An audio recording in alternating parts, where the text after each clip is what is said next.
The Plant Doctor's Guide to Nutrient Deficiencies. Why is your plant turning yellow? Is it just thirsty, or is it literally starving for minerals?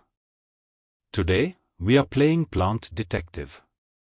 We are going to look at the big three nutrients, the mobile element mystery, and the weird symptoms like purple leaves and hidden veins. Nitrogen, the greening agent. First up, let's talk about nitrogen, the greening element. If your plant is starting to turn yellow at the bottom while the top stays green, you've got a nitrogen shortage. Nitrogen is a mobile element. Think of it like a plant's green battery. When the plant runs out, it literally steals nitrogen from the older leaves to feed the new, energetic growth at the top.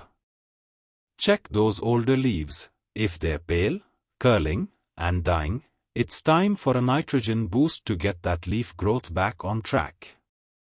By the end of this video, you'll be able to read your plant's leaves like a map. Phosphorus, the purple warning. But what if your plant isn't turning yellow? What if it's turning purple? This is the purple warning of phosphorus deficiency. Phosphorus is the energy transfer molecule, the ATP of the plant world. Without it, your plant can't store energy or build healthy DNA. You'll see dark, gloomy purple veins on the underside of leaves and stunted growth. Because phosphorus is key to strong roots and fruit production, a purple plant is a plant running on an empty tank. Magnesium, the Interveinal Mystery. Now, look closer at this leaf. Can you see how the veins stay bright green, but the space between them is turning yellow? This is interveinal chlorosis, the classic sign of a magnesium deficiency. Magnesium is the central atom in the chlorophyll molecule. It's the heart of the solar panels your plant uses to turn sunlight into food.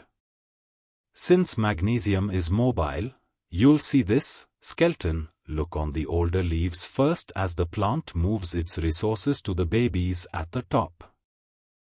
Calcium, the growing pains. Now we get into the immobile elements, the ones that can't move once they're placed. Let's look at calcium. Since calcium is a structural part of the cell wall, it stays put. If the plant runs out, the young leaves suffer first because they can't borrow calcium from the old ones. Look for distorted, hooked, young leaves, stunted tips, or even blossom end rot in tomatoes. If your plant looks bushy but the new growth is dying or crinkly, calcium is likely your culprit. Iron, the new growth yellow. Finally, we have iron. Iron deficiency looks a lot like magnesium. You'll see those green veins and yellow tissue. But there is one huge difference: location. Because iron is less mobile, the symptoms show up on the youngest leaves at the very top of the plant. Without iron, the plant can't synthesize chlorophyll for its new growth, leading to a complete yellowing and eventually wilting of the tips. From the mobile nitrogen stealing from the old, to the immobile calcium trapped in the past, your plant is constantly talking to you. Remember, check the age of the leaf, look at the color of the veins, and watch for those purple warnings. Which of these symptoms have you seen in your garden? Let me know in the comments below. Would you like me to create a troubleshooting chart you can screenshot to save your plants later?